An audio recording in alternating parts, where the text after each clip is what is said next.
Let's open our Bibles to Matthew's Gospel and it's chapter 1. மத்தேயு 1வது அதிகாரத்துக்கு நேராக உங்களுடைய வேதத்தை திறந்து கொள்ளுங்கள். Now if you see Matthew chapter 1 and it's verse 1 to 17, Matthew brings in the genealogy of Jesus Christ. மத்தேயு 1வது அதிகாரம் 1 முதல் 17 வரையிலும் நாம் பார்த்தோமே என்றால் இயேசு கிறிஸ்துவுடையதான அந்த பரம்பரை வாரிசை பற்றி மத்தேயு இங்கே கொண்டு வருகிறார். And when we study the characters in this genealogy through whose seed Jesus came, we can only find the grace of God displayed over here. இதில் இருக்கிறதான ஒவ்வொரு குணங்களையும் இந்த பரம்பரையில் நாம் பார்க்கிறதான போது இயேசு கிறிஸ்துவையே இங்கே வெளிப்படுத்துகிறதாக நாம் இதிலே பார்க்க முடியும். This gospel is written by Matthew the tax collector. இந்த சுவிசேஷம் அவர் ஆயக்காரனாகிய மத்தேயுவினால் எழுதப்பட்டது. Is a story of a king who was rejected by Israel and the king who died rose again and is king who is coming back to establish his kingdom. இது ஒரு ராஜாவினுடையதான கதையாக காணப்படுகிறது. தங்களுடைய சொந்த ஜனங்களால் அவர் வெறுக்கப்பட்டு மறுபடியுமாக அவர் ராஜாவாக திரும்பி வரப்போகிறதான ஒரு சம்பவம். If the king has to be presented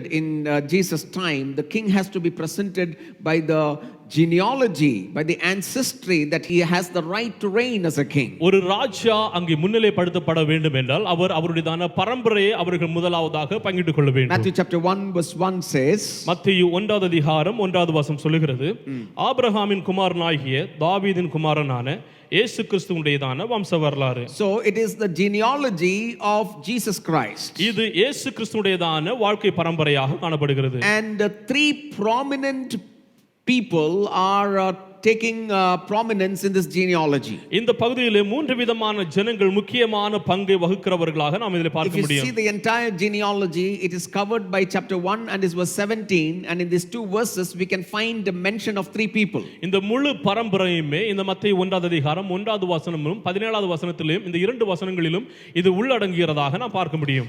We can find three people: Abraham, David and Jesus Christ. Abraham, தாவீது, இயேசு கிறிஸ்து என்கிற இந்த மூன்று பேரையும் பார்க்கலாம். So this is the framework in which this genealogy is presented. இதுதான் அந்த பரம்பரையானது வரையறுக்கப்பட்டதான ஒரு வட்டமாக காணப்படுகிறது.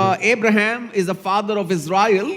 ஆபிரகாம் இஸ்ரவேலுடையதான தகப்பனாக காணப்படுகிறார். God chose him in Genesis chapter 12 verse 1 to be a blessing, and in verse 3 to be a blessing to other nations, other people. ஆதியாகமம் 12வது அதிகாரத்திலே அவர் ஆசீர்வாதமாக இருக்க வேண்டும் என்று தேவன் அழைத்தார். ஆனால் ஆதியாகமம் 13வது அதிகாரத்திலே இந்த ஜாதிகளுக்கெல்லாம் ஆசீர்வாதமாக இருக்கும்படியாக அவரை அழைத்தார். God did not choose him because he was the best person. God chose him because God's grace was upon him. அவர் ஒரு சிறந்த மனிதர் என்று தேவன் அவரை அழைக்கவில்லை, ஆனால் தேவனுடைய கிருபை அவர் மீது இருந்ததன் காரணமாக அவர் அழைத்தார். Then we can find the mention of David, the king of Israel. அதற்கு அப்புறமாக தாவீதை குறித்து பார்க்கும்படியும் அவர் இஸ்ரவேலுடையதான ராஜா. And God promised David that his kingdom will continue. தாவீதுக்கு தேவன் வாக்குரைத்தார், உன்னுடையதான இந்த ராஜ்யம் தொடர்ந்து செயல்படும் என்று. And then we can find the mention of Jesus Christ, the Messiah, who is born as a seed of Abraham when the fullness of time came. அதற்கு அப்புறமாக நாம் இயேசு கிறிஸ்துவை பார்க்க முடியும். இயேசு கிறிஸ்து ஆபிரகாமுடைய வித்தாகவும் வாக்குத்தத்தத்தை முழுமையாக அறிந்தவராகவும் இதிலே நாம் பார்க்கலாம். But when we look into this genealogy of the lists of people, you may think, what do you get from this list? ஆனால் இந்த பரம்பரை இந்த வரிகளிலே நாம் இந்த பார்க்கிறதான போது இந்த பட்டியலிலிருந்து நமக்கு என்ன கிடைக்கும் என்று ஒருவேளை நீங்கள் நினைக்கலாம். If you take the names of everybody who is presented over here, they are great men but also not so great men. நாம் இங்கு இருக்கிறதான குறிப்பிடப்பட்டிருக்கிற இந்த பெயர்களை எல்லாம் நாம் எடுத்து பார்த்தோமே என்றால் அவர்கள் மிகவும் பெரியவர்கள் தான், ஆனால் அந்த அளவிற்கு பெரியமானவர்களும் இல்லை. They had their mistakes.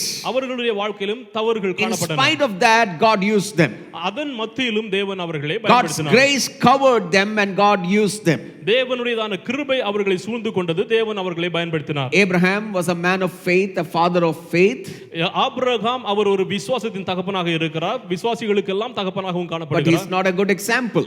அவர் ஒரு சிறந்த உதாரணம் கிடையாது. In Genesis chapter 12, in Genesis chapter 20, to two different kings, Abraham lied that his wife is a sister. இரண்டு விதமான ராஜாக்களிடத்திலே அவர் தன்னுடைய மனைவி ஒரு சகோதரி என்று சொல்லி தன்னை அவர் சுட்டிக்காட்டுகிறார். And then Abraham did not wait for the promise, and he had a son Ismail through the bond servant. அவர் வாக்குத்தத்தம் பண்ணப்பட்டதான ஒரு குமாரனுக்காக காத்திருக்கவில்லை, ஒரு அடிமை பெண்ணாகிய மகனிலிருந்து அவர் இஸ்மவேலை அவர் பெற்றெடுத்தார். So Abraham is not a perfect example. Abraham ஒரு முழுமையான நல்ல உதாரணம் இல்லை, but still God used him. ஆனால் அதன் மத்தியிலும் தேவன் அவரை பயன்படுத்தினார். Look at David over there. அதற்கு அப்புறமாக தாவீதை பாருங்கள். David is definitely a man after God's own heart. தாவீது தேவனுடைய இருதயத்துக்கு ஏற்றவன், but David is not a good example. ஆனால் தாவீது கூட ஒரு நல்ல உதாரணம் கிடையாது. கிடையாது. He made so many mistakes. அநேக விதமான தவறுகளை அவர் செய்தார். And one of the biggest mistake is that he coveted somebody's wife. He took Bathsheba as his wife, and to get her, he even plotted her husband's murder. ஒரு முழுமையான தவறு அவர் செய்தது என்னவென்றால் பெத்ஷெபாவை அவர் தனக்குள்ளதாக அவர் எடுத்துக்கொண்டது மாத்திரமல்லாமல் அவருடையதான கணவனாரையும் அவர் கொலை செய்வதனாக We காணப்படுகிறார். can find the pure grace of God displayed upon people to bring forth Jesus Christ. இயேசு கிறிஸ்துவை இங்க வெளிப்படுகிறதற்கு ஜனங்களுடைய வாழ்க்கையிலே தேவனுடையதான கிருபை முழுமையாக வெளிப்பட்டதை நாம் பார்க்கலாம். Then here in verse 7 you can find the mention of Solomon. அங்கே 7வது வசனத்தை நாம் பார்க்கிறதான போது சாலமோனை குறித்து பார்க்க முடியும். Solomon was wise. சாலமோன் அவர் ஞானமுள்ளவன். But I don't think he was really wise. ஆனா அவர் உண்மையிலே ஞானவான் என்கிறதை நான் நினைக்கவில்லை. Yes, he built the temple of God. அவர் தேவனுடையதான ஆலயத்தை அவர் கட்டினார். But in 1 Kings chapter 11 verse 7 to 8 he also built other temples to other gods. ஆனால் 1 ராஜாக்கள் 11வது அதிகாரம் 7வது வசனத்திலிருந்து 8வது வசனம் வரைக்கும் பார்க்கிறதான போது மற்ற ஆலயங்களையும் அவர் நிறுவினார். He had 700 wives and 300 concubines. 700 மனைவிகளும் 300 மரமனையாட்டிகளும் our He காணப்பட்டார்கள். made people bonded slaves to make his palaces and terrace. அவருடையதான வீடுகளையும் அந்த மாடிகளையும் கட்டுகிறதற்கு ஜனங்களை அவர் அடிமைத்தனத்துக்குள்ளதாக மாற்றினவராக So காணப்பட்டார். if we really go in this list, great men are mentioned over there, but we really closely look at their lives, they are not great. ஆனால் இந்த பட்டியலிலே நாம் கடந்து செல்லுகிறோமே என்றால் மிகவும் சிறந்ததான ஜனங்கள் இதிலே குறிப்பிடப்பட்டிருக்கிறார்கள். ஆனால் அவர்கள் அந்த அளவிற்கு சிறந்தவர்கள் அல்ல. It was pure God's grace, amazing grace that they used them. அது உண்மையாகவே தேவனுடையதான உண்மையான கிருபையாகவும் அற்புதமான கிருபையாகவும் அது காணப்படுகிறது. God can work with imperfect people to accomplish his purposes. முழுமை அடையாத ஜனங்கள் மூலமாக அவருடையதான நோக்கத்தை நிறைவேற்றுகிறதற்கு தேவன் பயன்படுத்த When முடியும். you look into your lives, you may find lot of imperfections. உங்களுடைய வாழ்க்கையை நீங்கள் பார்க்கிறதான போது अनेक விதமான முழுமையற்ற சூழ்நிலைகளை நீங்கள் Lord, பார்க்கலாம். my life is like this. ஆண்டவரே என்னுடைய வாழ்க்கை இப்படி I இருக்கிறது. do not know whether I will be good enough for you. ஆண்டவரே நான் உமக்கு நல்ல உபகாரமாக இருக்க முடியுமா But என்று எனக்கு தெரியவில்லை. today, when we look at the life of these people, if God can use them, God can definitely use you and I for the glory of God's name. இந்த ஜனங்களை நாம் பார்க்கிறதான போது அவர்களை தேவன் பயன்படுத்த முடியும் என்றால் உங்களையும் என்னையும் அவரால் பயன்படுத்த முடியும். And look at this genealogy. இந்த பரம்பரையை பாருங்கள். In ancient genealogy and Jewish genealogies, women are never mentioned. அந்த யூதர்களுடையதான அந்த பரம்பரையை பார்க்கிறதான போது பெண்கள் ஒருபோதும் அங்கு குறிப்பிடப்பட்டது இல்லை. Here 5 women are mentioned in Jesus genealogy. இயேசு கிறிஸ்துவுடையதான இந்த பரம்பரையிலே 5 விதமான ஜனங்கள் குறிப்பிடப்பட்டிருக்கிறார்கள். And do you know whose names are not mentioned? யாருடைய பெயர்கள் எல்லாம் அங்கு குறிப்பிடப்படவில்லை என்று We தெரியுமா? expect Sarah's name to be mentioned and Rebecca's name to be mentioned. சாராளுடைய பெயர் ரெபெக்காளுடையதான பெயர் அங்கு குறிப்பிடப்பட வேண்டும் என்று But விரும்பினோம். their ஆனால் அது names இல்லை. are not mentioned. ஆனா அவருடைய பெயர்கள் அங்கு இல்லை. But we find the name of Tamar. அங்கு தாமாருடையதான பெயரை பார்க்க முடியும். Who is Tamar? தாமார் யார்? If you read in this genealogy, you can find the mention of Tamar.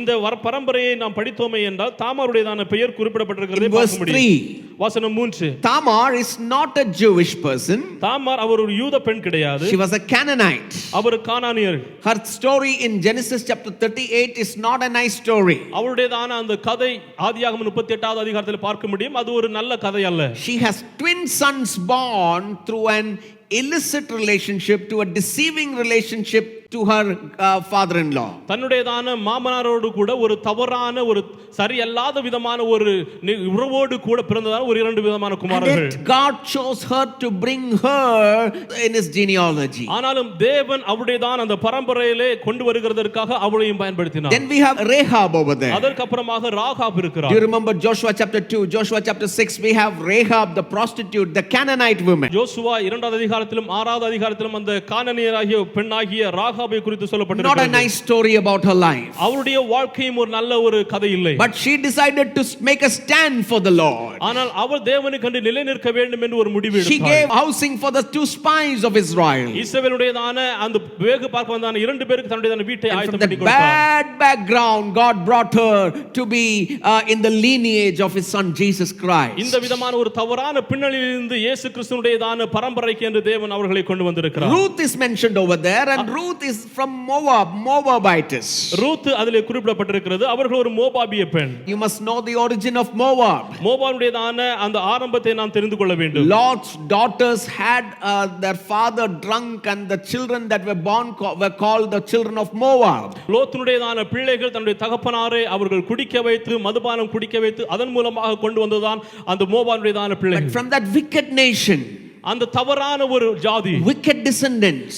தவறான ஒரு பரம்பரை, God selected Ruth and brought her to the genealogy of Jesus. அதிலிருந்து ரூத்தை தேவன் தெரிந்து கொண்டு இயேசு கிறிஸ்துவினுடையதான பரம்பரைக்கு என்று அவர் கொண்டு Maybe வந்தார். our family background is not all that great. ஒருவேளை நம்முடையதான குடும்ப பின்னணியம் அந்த அளவிற்கு சிறந்ததாக இல்லாமல் Maybe இருக்கலாம். there is nothing great to talk about your husband or your wife or your children or your family. உங்களுடையதான கணவனையோ உங்களுடையதான மனைவியோ பிள்ளைகளையோ குறித்து அதிகமாக பேசுகிறதற்கு எதுவுமே இல்லாமல் But what இருக்கலாம். we understand is that if we make a step for the Lord and if we make a stand for the Lord, God is willing to use us for His glory. ஆனால் நாம் தேவனுக்கு என்று வாழும்படியாக ஒரு படியை நாம் எடுத்து வைத்துக் கொள்கிறோம் என்றால் இதிலிருந்து நாம் எதை புரிந்து கொள்ள முடியும் என்றால் தேவன் அவருடைய மகிமைக்கு என்று நம்மை பயன்படுத்த முடியும். Hallelujah. Hallelujah. Praise the Lord. Praise the Lord. God can use you no matter what your background is. உங்களுடைய பின்னணி எப்படி இருந்தாலும் பரவாயில்லை, தேவனால் உங்களை பயன்படுத்த We முடியும். can find the mention of Bathsheba. அங்க பெத்ஷெபாவை பற்றி நாம் பார்க்க The முடியும். Bible in this genealogy don't even mentions her name. அவருடையதான பெயரே இந்த பரம்பரையிலே குறிப்பிடப்படவே இல்லை. Talked as Uriah's wife. அவரது உரியாவுடையதான மனைவி என்று குறிப்பிடப்பட்டிருக்கிறது. Not a good story. ஒரு நல்ல ஒரு கதை அல்ல. If you ask Solomon who is his dad, he will tell King David. சாலமோனிடத்திலே உன்னுடையதான தகப்பனார் யார் என்று கேட்டால் அவர் சொல்வார் தாவீது ராஜா. But if you ask him who is his mother, he may face a little embarrassment to talk about his mother. ஆனால் உன்னுடைய தாய் யார் என்று கேட்டால் ஒருவேளை அதை பற்றி சொல்லுகிறதற்கு மிகவும் சிரமப்படுவார். But God chose her. ஆனால் தேவன் அவரை தெரிந்து கொண்டார். And she took a step for the Lord. ஆனால் அவள் தேவனுக்கு நிற்கும்படியான ஒரு படியை And எடுத்தார். she was brought into the genealogy of Jesus Christ. அவளும் இந்த இயேசு கிறிஸ்துவின் அந்த பரம்பரையிலே அவர் குறிப்பிடப்பட்டிருக்கிறார். 4 women who are not Jewish people are chosen by God in this genealogy. யூதர் அல்லாத ஒரு 4 விதமான பெண்கள் கூட இயேசு கிறிஸ்துவின் இந்த பரம்பரை வரிகளிலே குறிப்பிடப்பட்டிருக்கிறார்கள். Helpless women are chosen by God. உதவியற்றதான பெண்கள் இதிலே தேர்ந்தெடுக்கப்பட்டிருக்கிறார்கள். And not only that, we can understand that when there are non-Jewish people in the genealogy, it is God's plan to receive people from all nations to be His children. யூதர் அல்லாத ஜனங்கள் இந்த பரம்பரை பட்டியலிலே காணப்படுகிறதான போது இது தேவனுடைய சுத்தமாக இருக்கிறது, பிறரையும் அவருடையதான ராஜ்யத்திற்குள்ளாக கொண்டு வர வேண்டும் என்பது. None of us are the flesh descendants of Abraham. யாருமே ஆபிரகாமுடையதான அந்த சரீர பிரகாரமான அவர்கள் பரம்பரை But God has chosen us. ஆனா தேவன் நம்மை தெரிந்தெடுத்தார். Can you lift your hands and shout a hallelujah? கரங்களை உயர்த்தி அல்லேலூயா சொல்லலாமா? He has adopted us as His sons and daughters. அவருடைய பிள்ளைகளாக நம்மை அவர் தெரிந்தெடுத்திருக்கிறார். You know who are the people who came to worship Jesus when Jesus was born? இயேசு கிறிஸ்து பிறந்ததான போது அவரை ஆராதிக்கிறதற்கு எப்படிப்பட்டதான ஜனங்கள் கடந்து Matthew வந்தார்கள் chapter தெரியுமா? 2 we find the wise men coming to Jesus. மத்தேயு 2வது அதிகாரத்திலே அங்க ஒரு சில ஞானவான்களை குறித்து நாம் பார்க்க They are முடியும். not Jewish people, அவர்கள் யூதர்கள் அல்ல, but they were the ones to offer the first worship to the Lord Jesus Christ. ஆனால் அவர்கள்தான் இயேசு கிறிஸ்துவுக்கு முதலாவது ஆராதனை செய்தவர்களாக And காணப்படுகிறார்கள். today we who are not Jews have been chosen by God to worship God in spirit and in truth. இன்றைக்கு யூதர் அல்லாத நம்மையும் அவரை ஆவியோடு உண்மையோடும் ஆராதிக்கிறதற்கு அவர் நம்மை தெரிந்து கொண்டிருக்கிறார். So when we see this genealogy list of the Lord Jesus Christ, இயேசு கிறிஸ்துவினுடையதான இந்த பரம்பரை பட்டியலிலே நாம் பார்க்கின்றதான போது we can find that there are great names, but if you really look into the lives, they are really not great. ஆனா மிகவும் சிறந்ததான பெயர்கள் இருக்கிறது, ஆனா இதிலே நாம் பார்க்கிறதான போது அந்த அளவிற்கு சிறந்தான பெயர்கள் இல்லை. There are women over there, but their lives were messed up. அநேக விதமான பெண்கள் குறிப்பிடப்பட்டிருக்கிறது, ஆனா அவருடையதான வாழ்க்கை ஒரு குழம்பி இருந்ததான ஒரு வாழ்க்கை போனதாக இருந்தது. And then there are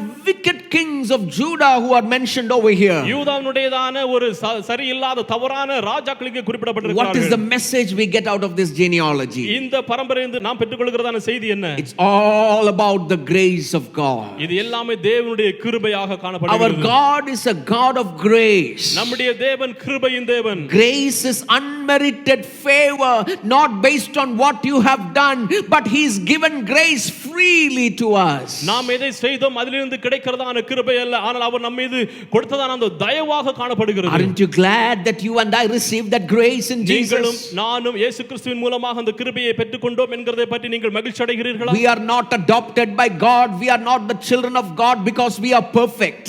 நாம் தேவனுடைய பிள்ளைகளாக இருக்கிறது அல்லது தேவனுடைய பிள்ளைகளாக நாம் தத்தெடுத்து கொண்டது நாம் ஒரு முழுமையானவர்களாக அல்ல. Not because of our family background. நம்முடையதான குடும்ப பின்னணியும் இல்லை. Not because of our talents and education. நம்முடைய தாளந்துகளோ நம்முடைய படிப்புகளோ இல்லை. We are chosen by God just because of the grace of God. நாம் எப்படி தெரிந்து கொண்டிருக்கிறோம் என்றால் தேவனுடைய கிருபையினால் மாத்திரமே. Hallelujah. Hallelujah. In Psalm 130 verse 3 to 4 the psalmist says, சங்கீதம் 130 வசனம் 3 4 சங்கீதக்காரன் இவ்வாறாக சொல்லுகிறார், நீர் அக்கிரமங்களை கவனித்திருப்பீரானால் யார் நிலை நிற்பான்? Oh Lord, if you count my sins, who can stand before you? வசனம் 4, உமக்கு பயப்படும்படிக்கு உம்மிடத்தில் மன்னிப்பு உண்டு. Amen. If God can count our sins, nobody can stand before God. நம்முடைய அக்கிரமங்களை அவர் கவனித்திருக்கிறார் என்றால் நம்மால் அவர் முன்பதாக நிற்க முடியாது. If God can count our sins, it is going to be such a mountain in the presence of God. அவர் நம்முடைய பாவங்களை அவர் கவனித்திருக்கிறார் என்றால் அது ஒரு மிகப்பெரிய மலை போன்றதாக அவர் But முன்பதாக thank இருக்கும். God, with God there is forgiveness of sins. ஆனா அவருடைய சமூகத்திலே மன்னிப்பு இருக்கிறது. அதற்காக நாம் அவருக்கு நன்றி செலுத்துவோம். So we can, with reverence, we can say that Lord, we will serve you.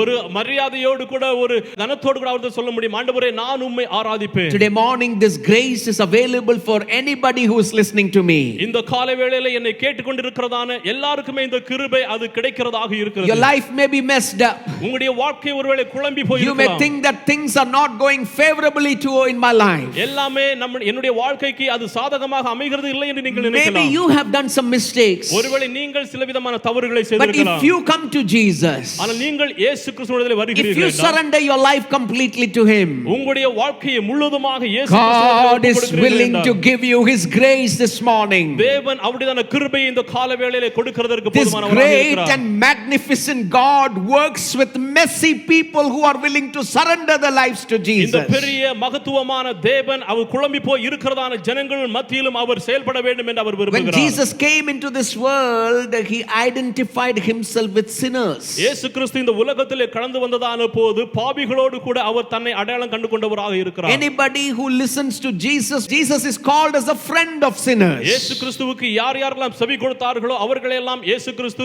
சிநேகிதரே என்று அவர் And the அழைத்தார். Bible says, while we were yet sinners, Christ died for us. வேதம் சொல்லுகிறது நாம் பாவிகளாக இருக்கும்போது அவர் நமக்காக மரித்தார். Jesus said, I have not come for the righteous, but I have come for the sinners. இயேசு சொன்னார், நான் நீதிமான்களை சேர்க்க வரவில்லை, நான் பாவிகளுக்காக Do வந்திருக்கிறேன். you feel unworthy today?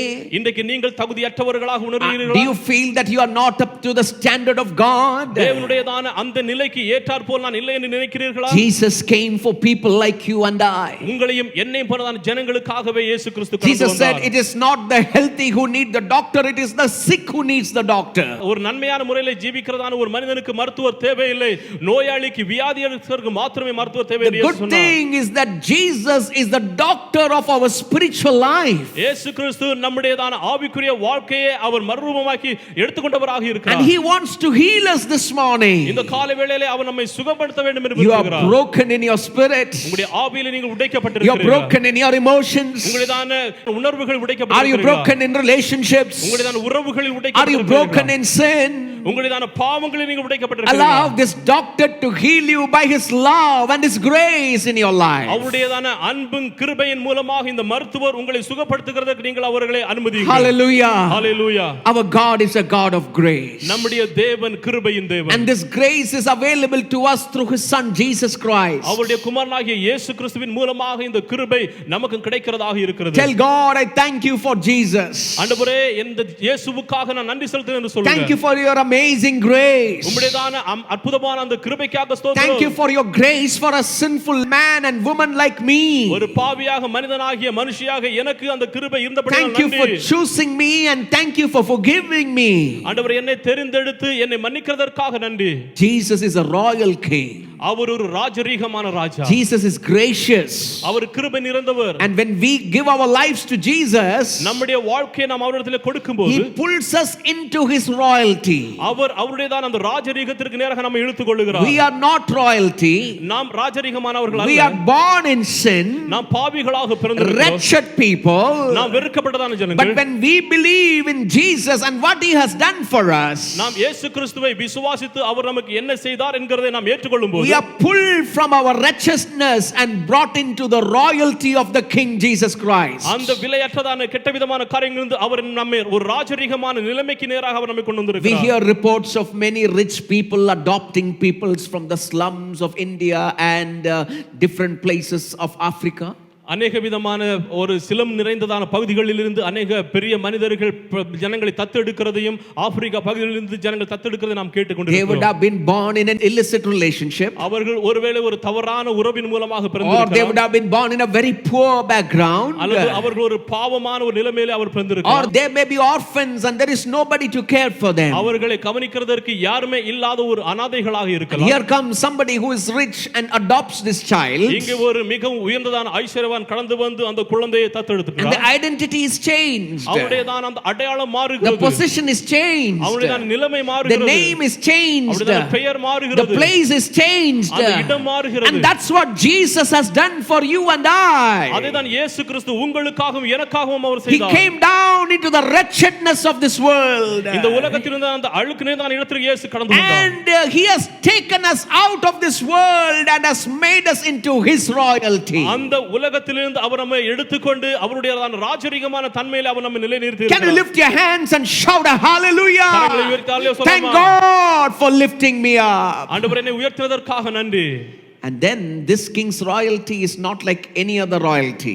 இந்த ராஜனுடையதான ராஜரீகம் மற்ற ராஜரீகத்தை போன்றது அல்ல. It is different than the worldly kings. இந்த உலக பிரகாரமான ராஜாக்களை விடவும் இது வித்தியாசமானது. And if you want to know about the royalty of this king, you need to read the Gospels. இவருடையதான இந்த ராஜரீகத்தை பற்றி நீங்கள் படிக்க வேண்டும் என்றால் இந்த சுவிசேஷத்தை நீங்கள் படிக்க வேண்டும். See how this king behaves. இந்த ராஜா எப்படி செயல்பட்டார் என்கிறதை பார்க்க The வேண்டும். worldly kings want everybody to serve him. இந்த உலக பிரகாரமான ராஜா எல்லாரும் அவர்களை சேவிக்க வேண்டும் என்று But விரும்புவார். this king specializes in serving others. ஆனால் இந்த ராஜா மற்றவர்களை அவர் ஊழியம் செய்யும்படியிலே அதிலே சிறந்தவராக He இருக்கிறார். washed the feet of his disciples. தன்னுடையதான சீசர்களுடையதான கால்களை It's a கழுவினார். different kind of king, isn't it? இது ஒரு வித்தியாசமான ராஜா And இல்லையா? then it is into that royalty to serve others by love that Christ is calling us. அந்த ராஜரீகமான தன்மையிலிருந்து நாமும் பிறரை சேவிக்கும்படியாக அந்த இயேசு நம்மை And அழைக்கிறார். if you want to know more about this royalty and how to serve this king, இவருடையதான ராஜரீகத்தை பற்றி தெரிந்து கொள்ளுகிறதற்கும் இதை எப்படி இனி நான் சேவிக்கிறதற்கும் என்று தெரிந்து கொள்ள read வேண்டும் the என்றால் life of Apostle Paul. பவுலுடையதான வாழ்க்கை நீங்கள் படியுங்கள். Read about his life and ministry, how he sacrificially left everything, considered everything of this world a rubbish and served Jesus Christ. அவர் தன்னுடையதான வாழ்க்கையிலே எல்லாவற்றையும் எப்படி அவர் விட்டு வந்தார், எப்படி எல்லாவற்றையும் நஷ்டமும் குப்பையும் என்று எண்ணி அவர் கடந்து வந்தார் என்கிறதை பற்றி நீங்கள் படித்து That's the பாருங்கள். message of Christmas. அதுதான் கிறிஸ்து பிறப்பினுடையதான That செய்தியாக இருக்கிறது. God comes into our world and pulls us into his greatness and his love. தேவன் இந்த உலகத்திலே கடந்து வந்து அவருடையதான வல்லமையான அன்பிலே அவர் நம்மை இழுத்துக் And கொண்டார். his way of doing that is by his grace. அவர் எப்படிப்பட்டதான வழியிலே அவர் செய்கிறாரே என்றால் அவருடையதான அந்த வல்லமையான கிருபையினால். And when this amazing grace works in our lives, this grace starts doing great things in our lives. இந்த அற்புதமான கிருபை நம்முடைய வாழ்க்கையிலே செயல்படுகிறதான போது நம்முடைய வாழ்க்கையிலும் அது கிரியை செய்ய ஆரம்பிக்கும். You have received that grace. நீங்கள் அந்த கிருபையை நீங்கள் I have பெற்றுக்கொண்டிருக்கிறீர்கள். received that grace. நானும் அந்த கிருபையை The people in பெற்றுக்கொண்டிருக்கிறேன். this genealogy has received that grace. இந்த பரம்பில் இருக்கிறதான ஜனங்கள் எல்லாம் அதை பெற்றுக்கொண்டிருக்கிறார்கள். In Titus chapter 2 verse 11 and 12. தீத்து 2வது அதிகாரம் 11 12வது வசனம். ஏனெனில் எல்லா மனுஷருக்கும் இரட்சிப்பை அளிக்க தேவ கிருபையானது பிரசன்னமாகி. Amen. To lead us to salvation, God's grace has appeared to all people. அவருடையதான இரட்சிப்பை அளிக்கத்தக்கதான அவருடைய கிருபை எல்லாருக்கும் பிரசன்னமானது. And what happens when we receive the grace of God? அந்த கிருபையை தேவனுடைய கிருபையை பெற்றுக்கொள்ளும்போது என்ன Verse நடைபெறுகிறது? 12 says, வசனம் 12 சொல்லுகிறது, ஆ.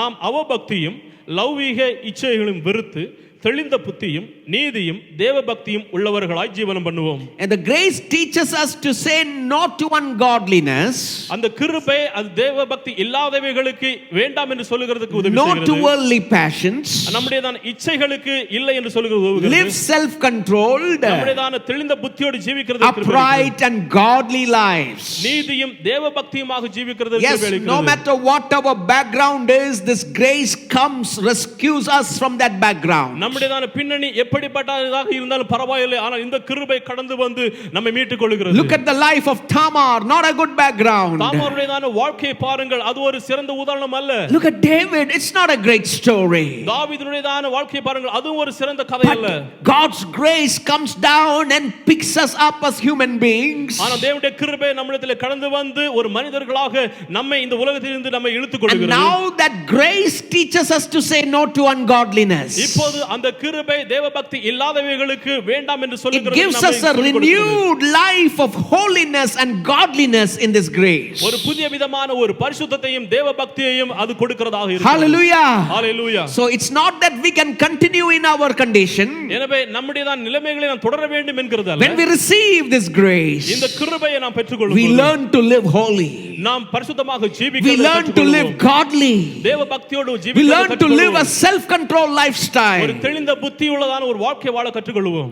Titus chapter 3 verse 7 says, தீத்து 3 இவ்வாறாக சொல்லுகிறது, தமது கிருபையினாலே நாம் நீதிமான்களாக்கப்பட்டு நித்திய ஜீவனு என்கிற நம்பிக்கையின்படி சுதந்திரராக இருக்கிறோம். we also justified and we are heirs of the eternal hope in Jesus Christ. நித்திய நம்பிக்கைக்கு பாத்திரவான்களாகவும் நீதிமான்களாகவும் நம்மை Aren't you ரட்சிக்கப்பட்டிருக்கிறார். glad for the grace of Jesus? எனவே இந்த இயேசு கிறிஸ்துவினுடையதான கிருபைக்கு நீங்கள் மகிழ்ச்சி அடைகிறவர்களாக From whatever condition you are in, God has picked us because of His grace. எந்த விதமான நிலைகளில் நீங்கள் இருந்தாலும் அந்த நிலையிலிருந்து தேவன் நம்மை If you தேர்ந்தெடுத்திருக்கிறார். have never made a commitment to live for Jesus, now should be the time. நீங்கள் இதுவரையிலும் அந்த இயேசுவுக்கு என்று வாழ வேண்டும் என்கிறதான ஒரு அர்ப்பணிப்பை எடுக்கவில்லை என்றால் இதுவே சரியான Jesus தருணம். is not worried about how you look. நீங்கள் எப்படி பார்க்க இருக்கிறீர்கள் என்கிறதை பற்றி இயேசு கிறிஸ்து Jesus is not கவலைப்படவில்லை. worried about what you have. உங்களுக்கு என்ன இருக்கிறது என்கிறதை குறித்து அவர் Jesus is கவலைப்படவில்லை. not worried about the messy lifestyle that mankind is in. மனிதனுடைய வாழ்க்கையிலே காணப்படுகிறது அந்த குழம்பி போய் இருக்கிற அந்த வாழ்க்கை முறையை பற்றி He அவர் only wants கவலைப்படவில்லை. your availability to be receiving Christ as your Lord and Savior. அந்த இயேசு கிறிஸ்துவை அவர் இரட்சகராக ஏற்றுக்கொள்ளுகிறதற்கான தகுதியான இடமாக நீங்கள் இருக்கிறீர்களாக அவர் And பார்க்கிறார். once you invite Jesus into your life, நீங்கள் ஒருமுறை இயேசுவை உங்களுடைய வாழ்க்கையிலே நீங்கள் this ஏற்றுக்கொள்கிறீர்கள் என்றால் grace will lift you up. அவருடைய கிருபை உங்களை உயர்த்தும். You will be given the royalty of Jesus, உங்களுக்கு அந்த இயேசுவினுடையதான அந்த ராஜரீகம் and கொடுக்கப்படும். He will enable you to live a new life. அவர் நீங்கள் ஒரு புதிதான ஒரு வாழ்க்கை வாழ Now உதவி your செய்வார். identity is in Christ. இப்போது உங்களுடையதான அந்த அடையாளம் கிறிஸ்துவுக்குள்ளதாக It's no இருக்கிறது. more in your family. உங்களுடையதான குடும்பத்திற்குள்ளதாக It's இல்லை. no more in your country. உங்களுடையதான நாட்டில் இல்லை. These are all worldly identities and we need it. இதெல்லாம் உலக பிரகாரமானது, இது எல்லாம் தேவை. But now our main identity is that we are royalty, son of the royal king Jesus Christ. இப்போது நம்முடையதான அந்த முக்கிய அடையாளம் என்னவென்றால் நம்ம ராஜரீகமாக படுத்தி இயேசு கிறிஸ்துவினுடையதான ராஜரீக தன்மையில அவர் மாற்றி Enables us to lead godly lives. இது ஒரு தேவ பக்தியான வாழ்க்கை வாழுகிறதுக்கு நமக்கு உறுதுணையாக And makes இருக்கிறது. us ready for the eternal hope in the coming of Jesus Christ. இயேசு கிறிஸ்துவின் வருகையின் அந்த நித்திய நம்பிக்கைக்கு நம்மை தகுதியுள்ளவர்களாக மாற்றுகிறது. Amen. ஆமென்.